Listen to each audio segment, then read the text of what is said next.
What is going on, guys? Chris Batchelor here, bringing you a Thursday inventory review. Xur is just outside the speaker's chambers, not across from them this time. I'm pretty sure he's been in this sort of area, this general area, for about 3 weeks in a row now. I could be wrong, though. Anyway, let's see what he has. Going into this blind, and ooh, okay. Okay, starting off with the Titans, we have the Crest of Alpha Lupi and holy intellect. Intellect of 104, and a strength roll. Cool. Cool. The main perk with this chest piece is Keeper of the Pack. Revive fallen teammates and be revived faster. Supers generate an extra orb. The revive section of this chest piece is getting nerfed. If you've been watching the Bungie streams, this is getting nerfed very, very soon. The way it's going to be working is you need to spend more time in the revive, even with fast res gear, and you can no longer perform, or better yet, you will no longer be able to perform the running res, where you will be able to sprint through an ally ghost and revive him. But more time is needed for a revive. You need to be a lot closer for the revive, which means when you run through, when you start the revive, it's not actually ready yet. As simple as that. And as for supers generating an extra orb, that's always handy. Anyway, getting in with the perks, we know we have strength and intellect here. We have pulse rifle ammo, increase the amount of pulse rifle ammunition you can carry. Shotgun ammo, increase the amount of shotgun ammunition you can carry. Arc recovery, increased recovery for 5 seconds after taking splash damage. And arc armor, increased armor when using an arc based subclass. This is a good chest piece today. Definitely a good chest piece. Arc armor, Striker Titans, of course, are very, very popular in PvP. And in 3v3, lightning grenades, pulse grenades, and even flashbangs are very potent. Especially when you know how to use each one quite effectively. And of course, the armor boost can actually help you. The armor boost can actually allow you to survive literally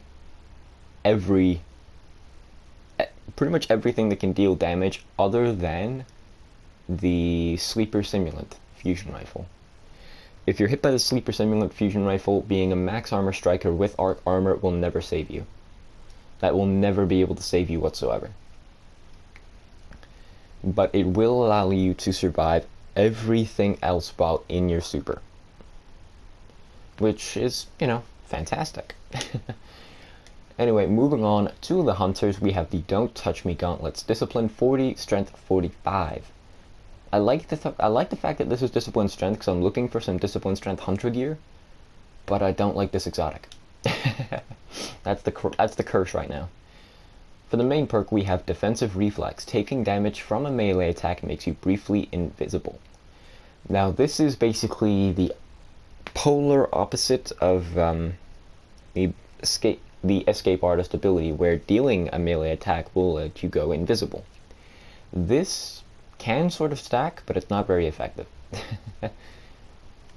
The Don't Touch Me Gauntlets used to be very, very popular in Crota's End. You're in the first section, you've got Thrall chasing you left, right, up, down, just coming out of whatever assholes seem to be around. Like sometimes it just looks like the Thrall pretty much shit out the other Thrall.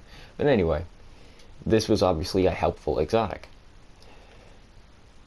Not to mention, at the time, it actually had Inverse Shadow. So you gained more super energy, and it stacked with Inverse Shadow from helmets, or Ashes to Asset, which was phenomenal. But anyway, this can still be okay, but it's not as useful as it used to be. Definitely not as good as it used to be. This would actually need a buff to be made a bit more of a potent exotic. Getting into the perks, we have Discipline and Strength. Switchblade decreases melee attack cooldown time. Impact Induction, bonus grenade energy on melee hits. Hand Cannon Loader, increase the reload speed of hand cannons. And Sniper Rifle Loader, increase the reload speed of sniper rifles. Good perks, bad exotic. This happens, it always happens, but Honestly, I could actually recommend you pick this up. You may never get any use out of the exotic perk, but if you are a PvP player, Switchblade for the fast melee and hand cannon loader, because, you know, Last Word, Thorn are all very popular right now. You know, you'll be able to use those quite effectively together.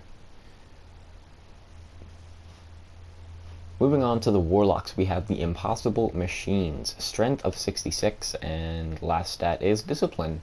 So Discipline Strength gear for a Warlock. The main perk is Lightning Rod. Unlocks the Stormcaller subclass node Landfall for free. On casting Stormtrance, fire a bolt of lightning into the ground, creating a devastating shockwave under you. This is a mini Fist of Havoc. It doesn't give you any damage resistance, you can still be killed, just in the middle of it. And as soon as you enter the animation for Landfall, your super is considered activated. So if you get tethered, you lose the super. Whereas if you don't use Landfall, you actually have a little bit more time before you actually enter the super. So if you end up getting tethered just in the start of the regular super animation, then it doesn't take away the super.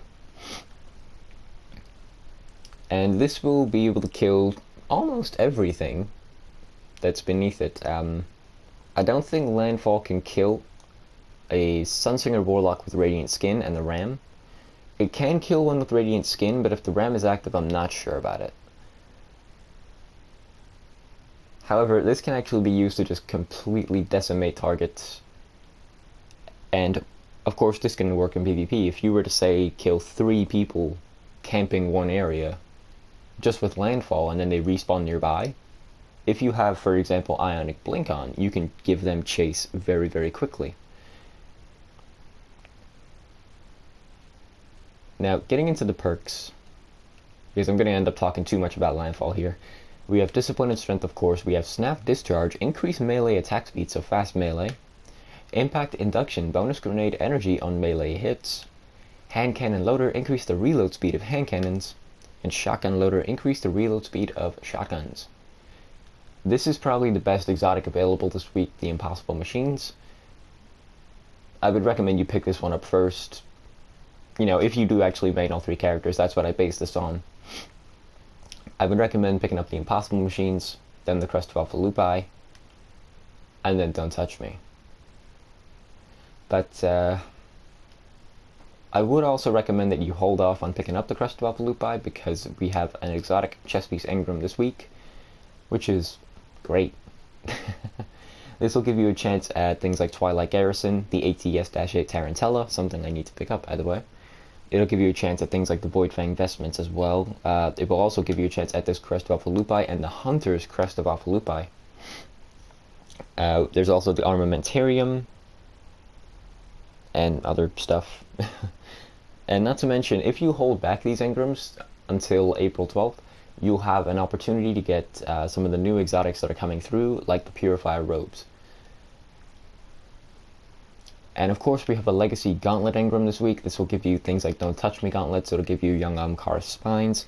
It'll give you the Sunbreakers, the Claws of Ahamkara. There's also the ACD-0 Feedback Fence gauntlets, which are actually being moved into Year 2 as well. But I don't end up talking too much. Pick up the Impossible Machines. Pick up the Don't Touch Me gauntlets, and if you're feeling lucky, pick up as many body armor engrams as you can, and see what your luck is. Moving on to the curios, we have the Plasma Drive and Emerald Coil Drives, making your rare sparrows into legendary sparrows. We have the Heavy Ammo Synthesis, 1 strange coin for 3 packs of heavy ammo. We have the 3 of coins, 7 strange coins for 5 3 of coins. And finally, the Glass Needles, 3 strange coins, 3 motes of light, and 1 exotic shard, for 3 glass needles for re-rolling the perks on your exotics. Last but not least, we have the Mote of Light exchange. That has been it for this video, guys. Hopefully you've enjoyed it. Obviously, you guys haven't seen a lot of content on the channel lately, if you are a subscriber to the channel. And the reason for that is just I've been working on an apprenticeship. I've been working about 37.5 hours a week. Well, I'm meant to work 37.5 hours a week, and I'm actually working over that limit. So I have literally no time these days, which is a bit of a bitch. Not gonna lie, it can be a real problem at times. But, ooh, hello. Didn't know I had that. Mine. Motherfucker. Ugh. I never get good perks. Son of a bitch. Anyway, sorry about that. That surprised me. I didn't know that was there.